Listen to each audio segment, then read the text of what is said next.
नमस्कार, मी ऐश्वर्या अटवार लोकनिर्धार चॅनलमध्ये स्वागत करते।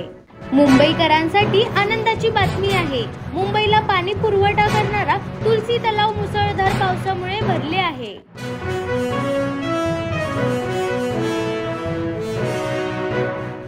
उद्या मुंबईचं नाव अडाणी सिटी ठेवतील। राज्य सरकार धारावीत लाडका मित्र लाडका उद्योगपती योजना राबवत आहे। उद्धव ठाकरेंची घणाघाती टीका।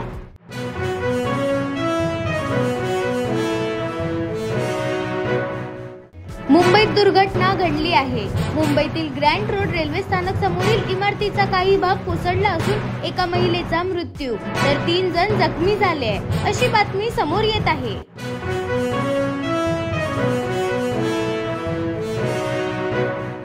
मराठ्यांना धोका दिल्याने पुन्हा एकदा उपोषणाची वेळ। पत्रकारांशी संवाद साधताना मनोज जरांगे पाटील म्हणाले की सरकारने मराठ्यांना धोका दिल्याने पुन्हा एकदा उपोषणाची वेळ आली आहे।